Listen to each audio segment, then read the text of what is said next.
तो अभी हम जैसा बोल रहे थे तो अभी क्या है 1s orbital and 1p orbital undergoes sp hybridization to form sp hybrid orbital.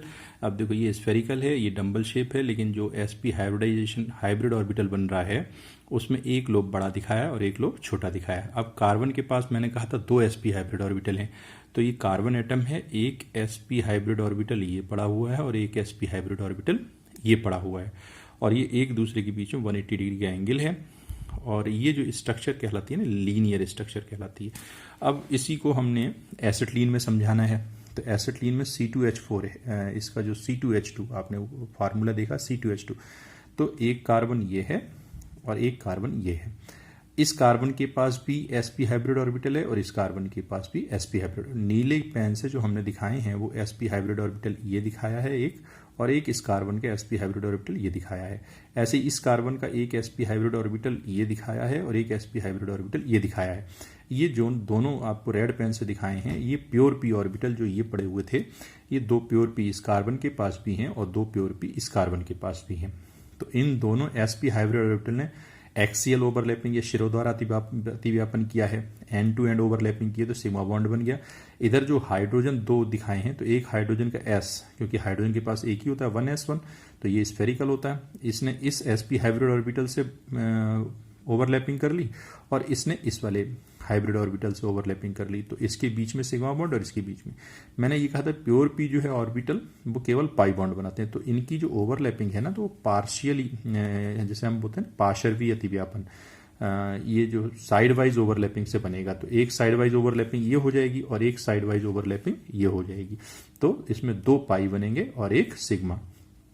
तो इसमें फिर से एक बार रिवीजन देख लें कि ये जो कार्बन है, कार्बन 1s2 2s2 2p2 होता है, ये इसकी ग्राउंड स्टेट है। एक्साइड स्टेट में एक इलेक्ट्रॉन इधर पहुंच गया और उसके बाद में एक s और एक p मिलकर के sp हाइब्रिड ऑर्बिटल बना दिया, और ये 2 प्योर p ऐसे ही पड़े रहे, और ये दोनों sp हाइब्रिड ऑर्बिटल एक दूसरे से 180 डिग्री पर अरेंज होते हैं। चूंकि हमें C2H2 का समझाना है तो H के पास तो 1s1 होता ही है, तो कार्बन है, कार्बन के पास एक sp हाइब्रिड ऑर्बिटल ये है, एक sp हाइब्रिड ऑर्बिटल ये है, इसने हाइड्रोजन से संयोग कर लिया, इस वाले कार्बन के पास भी एक sp हाइब्रिड ऑर्बिटल है, एक इधर है, इसने हाइड्रोजन से संयोग कर लिया।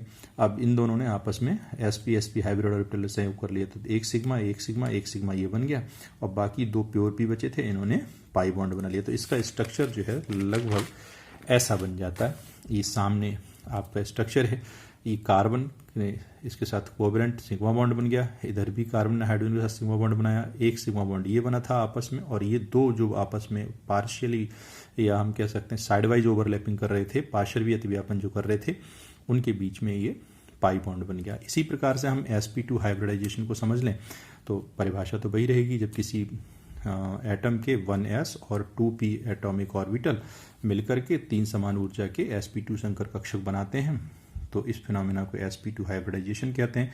और ये sp2 संकर कक्षक एक दूसरे से 120 डिग्री पर अरेंज होते हैं, और इनके बीच में जो 120 डिग्री का कोण होता है और इनकी जो आकृति होती है वो ट्राइगोनल होती है। और ये एग्जाम्पल हैं C2H4 C6S6 CS3 CO3 SnCl2 SO2 SO3 BCl3 इत्यादि, इन सब में यही संकरण पाया जाता है। अब हम यहाँ एथिलीन को समझा रहे हैं, तो जैसे पहले समझाया था, कार्बन है 6 हैं, 1s2 2s2 2p2, ये ग्राउंड स्टेट रहेगी, एक्साइड स्टेट में ये वाला इलेक्ट्रॉन निकल करके इधर पहुंच गया। अब यहाँ पर एक s और 2 p आपस में मिलेंगे और 3 sp2 संकर कक्षक 1 2 3, क्योंकि sp2 हाइब्रिडाइजेशन, क्योंकि एक s और p के 2, ये बता भी देता है ना कितने, ये जो संकरण है ये बता देता है हमको कि कितने ऑर्बिटल, 2 और 1 3 हाइब्रिड ऑर्बिटल बनेंगे, और एक s और 2 p लिए जाएंगे, तो ये sp2 हाइब्रिडाइजेशन हो गया, और यहाँ एक प्योर p बच जाएगा। तो अब ये सिचुएशन, इसी को हमने संक्षेप में लिख दिया, 1s and 2p undergoes sp2 hybridization form 3 sp2 hybrid orbital, और ये sp हाइब्रिड ऑर्बिटल 120 डिग्री कोण पर ऐसे अरेंज होंगे। हाइड्रोजन की अब हम चूंकि एग्जांपल समझा रहे हैं C2H4 का, तो C2H4 में 2 C हैं और 4 H हैं, तो एक H की सिचुएशन हमने ये बता दी।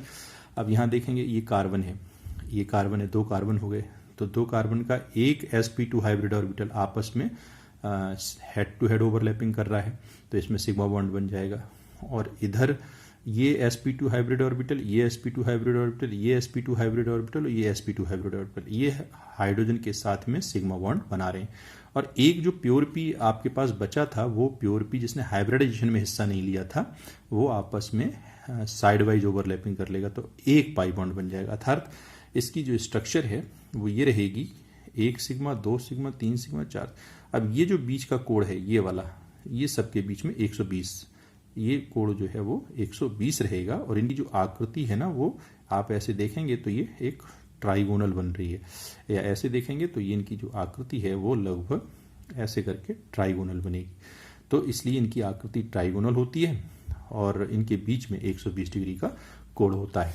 इसी प्रकार से अब हम sp3 हाइब्रिडाइजेशन की बात करें तो sp3 हाइब्रिडाइजेशन में सिंपल सी बात है, जब किसी एटॉमिक ऑर्बिटल का 1s और 3p हाइब्रिडाइजेशन करेंगे तो 4sp3 संकर कक्षक बनेंगे। 3 और 1 4 है ना, तो 1s और 3p आपस में मिलेंगे और डिस्ट्रीब्यूशन करेंगे, 4 बनेंगे sp3 संकर कक्षक और चारों के बीच में एंगल 109 डिग्री 28 मिनट का हो जाएगा और उनकी आकृति टेट्राहेड्रल हो जाएगी। जैसे हम लोग मेथेन का पढ़ते थे CH4 का, ये CH4, ऐसे ही SiCl4 S4 -2 ClO4 -1 NH4 + CH Cl3 इत्यादि में ये संकरण पाया जाता है। अब हम CH4 मेथेन का आपको समझा दे रहे हैं। मेथेन का जैसे कार्बन का आपने पहले समझा हुआ है, 1s2 2s2 2p2 ground state में, और फिर एक्साइटेड स्टेट में 1 इलेक्ट्रॉन निकल के इधर पहुंच गया तो 1s और 3p इन्होंने सबने चारों ने, अब चारों 3p और 1s मिल रहे हैं, ऊर्जा का पुनः वितरण कर रहे हैं क्योंकि इनकी एनर्जी लगभग समान है जैसे हमने शुरू कहा था। क्योंकि बाह्य कोश के, अब आप ये कहें ये वाला इससे नहीं कर सकते, एनर्जी में डिफरेंस ज़्यादा है, तो इसलिए कहा था कि लगभग समान ऊर्जा के, अर्थात अंतिम कोश के इलेक्ट्रॉन ये आपस में, ये एटॉमिक ऑर्बिटल आपस में हाइब्रिडाइजेशन करेंगे। हाइब्रिडाइजेशन मतलब है मिलेंगे और रीडिस्ट्रीब्यूशन करेंगे और 4 sp3 संकर कक्षक बनाएंगे, तो ये फिनोमेना sp3d हाइब्रिडाइजेशन कहलाएगा। अब चारों ये इनकी एनर्जी समान हो गई, तो चारों की समान हो गई तो कार्बन के साथ ये चारों 109 डिग्री 28 मिनट पर अरेंज हो जाएंगे। अब हाइड्रोजन का हमने यहाँ दिखा दिया 1s1 होता है इसका एक। अब मेथेन का स्ट्रक्चर, तो हाइड्रोजन के 4, कार्बन के 4 sp3 हाइब्रिड ऑर्बिटल हैं, इनसे एक एक हाइड्रोजन का 1s ऑर्बिटल ओवरलैपिंग कर गया और 4 सिग्मा बॉन्ड बना दिया और इसकी आकृति जो है वो टेट्राहेड्रली बन जाती है 109 डिग्री 28 मिनट। ये जो आकृति है वो टेट्राहेड्रल कहलाती है। इसी प्रकार से अगर कोई पूछे sp3d संकरण क्या होता है तो आप ये कहोगे किसी एटम के 1s 3p और 1d hybrid orbital, 1s 3p और एक d ये जो एटॉमिक ऑर्बिटल है मिलकर के 3 और 1 4 1 5 sp3d हाइब्रिड ऑर्बिटल बनाते हैं और इस संकरण को हम sp3d हाइब्रिडाइजेशन कहते हैं। और जिनमें ये sp3d हाइब्रिडाइजेशन होता है उनकी आकृति ट्राइगोनल बाईपिरामिडल होती है और इनके बीच में जो एंगल है वो 90 डिग्री 120 डिग्री, ये वाला 90 डिग्री ये 120 डिग्री और इनके बीच में 180 डिग्री एंगल होता है। जनरली हम ये कह सकते हैं 90 डिग्री और 120 डिग्री एंगल होता है। 120 डिग्री एंगल होता है ट्राइगोनल, हमने कहा ना ट्राइगोनल, तो ट्राइगोनल में 120 डिग्री का एंगल होगा और बाकी ये जो है बाईपिरामिडल इसमें एक 90 डिग्री का होगा और एक 180 डिग्री का होगा, ये वाला 180 डिग्री का होता है। तो इस तरीके, और ये किस किस में पाया जाता है, PCl5 और PF5 और IF5 में। इसी प्रकार से हम एक और है sp3d2 हाइब्रिडाइजेशन। तो डेफिनेशन तो क्लियर है कि किसी एटम के 1s 3p और 2d एटॉमिक ऑर्बिटल मिलेंगे, रिडिस्ट्रीब्यूशन करेंगे और 6 sp3d2 हाइब्रिडाइजेशन कहलाएगा और 6 sp3d2 हाइब्रिड ऑर्बिटल बनेंगे। इनके बीच में एंगल 90 डिग्री होगा और शेप ऑक्टाहेड्रल या स्क्वायर प्लेनर बाईपिरामिडल भी कह सकते हैं, स्क्वायर प्लेनर और बाईपिरामिडल, तो इसको ऑक्टाहेड्रल भी कहते हैं।